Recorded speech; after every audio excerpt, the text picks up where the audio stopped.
Ever wonder why bilingual kids don't often have strong accents? When I was 4 years old, my family moved to France. Coming from Mexico, I was completely lost in the language, but still, I attended elementary school. And as you might expect, I couldn't get a single word in my head. But 2 years later, I was fluent. Why was that? I mean, I know you people will say that of course I learned the language, I was living in the country that spoke it. Yeah.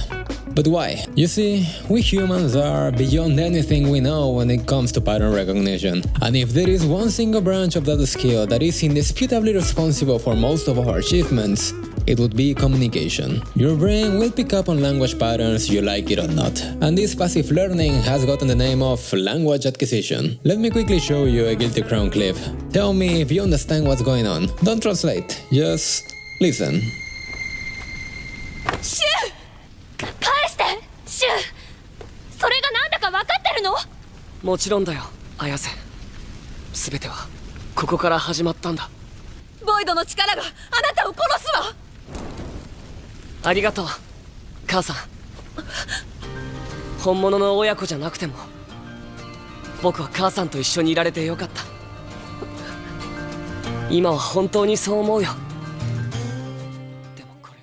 The first time I watched this clip, I was so excited. I thought the months I invested into studying Japanese were finally paying off, until I read this comment.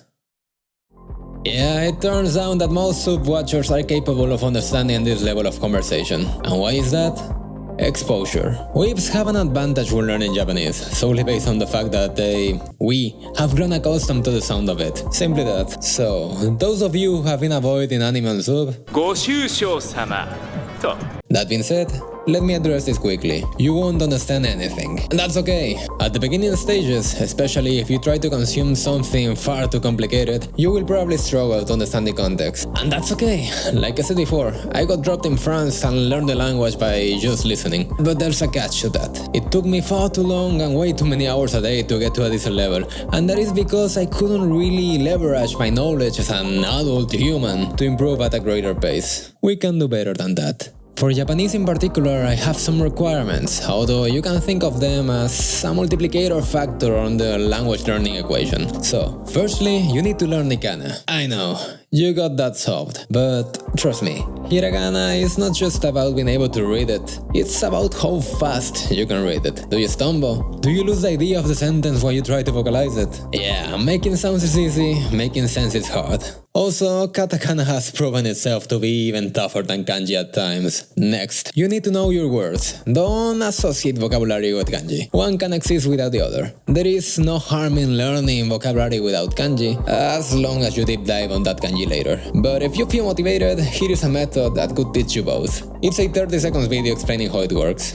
That being said, the bare minimum to be able to efficiently pick up new words by context is about 20%. When you get to 40 to 50% of the basic vocabulary, which is where I feel I am, it gets easy to learn new vocabulary, and the problem then goes to overheating and burning out, which I'll talk about later.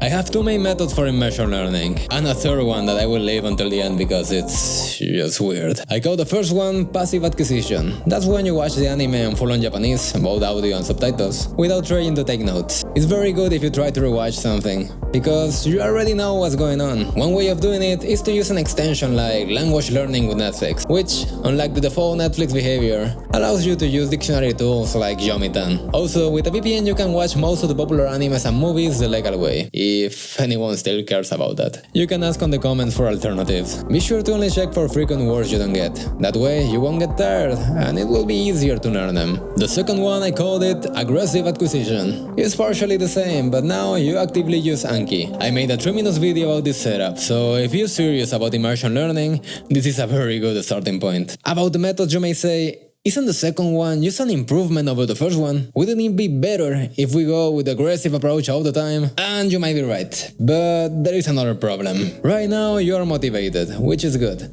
but motivation fades away. Having a secondary strategy will prevent you from quitting altogether when that time comes. I just got out of that phase, and this helped me to keep on track and save my progress. You don't need to use it, but take it as advice. Now, as my third method, one that I don't really recommend starting on just because of its sheer nature. Playing Minecraft. Yeah, I know it's silly, but half of the progress I made on the early stages of my English was due to playing Minecraft. The game has hundreds of items, which are a perfect opportunity to have a hands-on experience with vocabulary. Granted, use this method only if you're already using those hours to game, not as your main strategy. Do not use this idea as a recommendation to play 30 hours of Minecraft a week. If you still wanna know the setup, check this short I made.